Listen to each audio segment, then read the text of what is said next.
Nepal protests. President Ramchandra Paudel is currently holding consultations with various political leaders as well as constitutional experts to find a way out of the current political impasse. Amid a volatile situation in Nepal, President Ramchandra Paudel is expected to appoint Sushila Karki as the first female prime minister of the country on Friday, news agency PTI reported.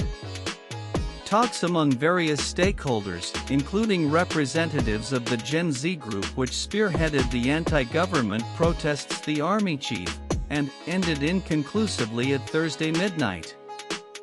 However, the youth-led Gen Z group proposed Karki's name for the post of new prime minister, multiple sources told PTI. A meeting has been called at the army headquarters in Kathmandu on Friday at 2 p.m. The meeting will be attended by Army Chief and President of Nepal and some of the top legal experts of the country to decide the name of the interim Prime Minister.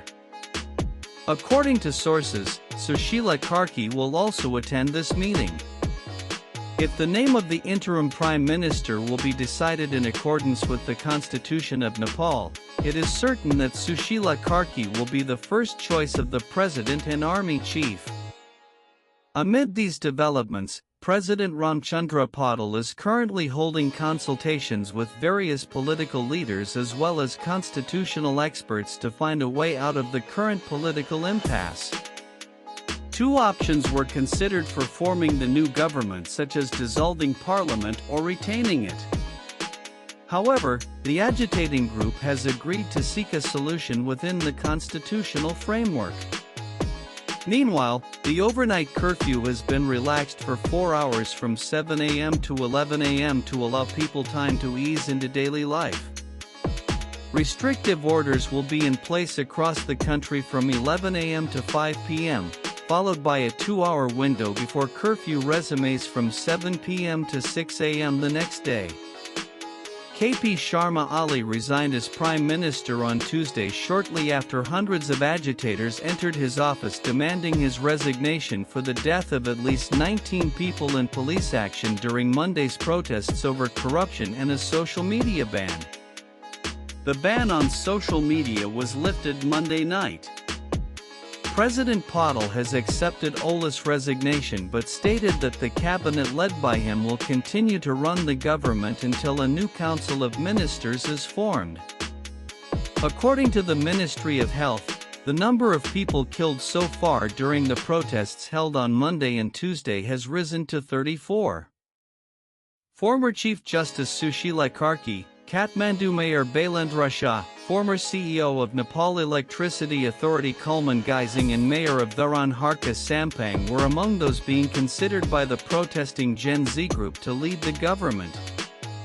After the violence began on Monday, over 15,000 inmates have fled from more than 25 prisons, according to media reports.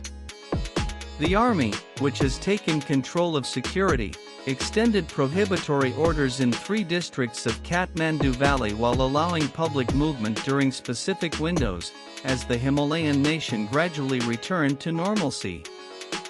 The curfew will remain till 6 a.m. Friday, and then restrictive orders will be in place from 11 a.m. to 5 p.m. Meanwhile, the Ministry of Health said that 34 people have died so far during the protests held on Monday and Tuesday. According to the ministry, 1,338 individuals are receiving treatment at hospitals across the country, while 949 have already been discharged.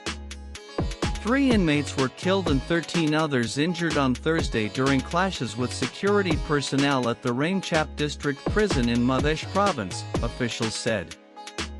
Also read Nepal Gen Z protests SC. Banks set to open as situation improves army release.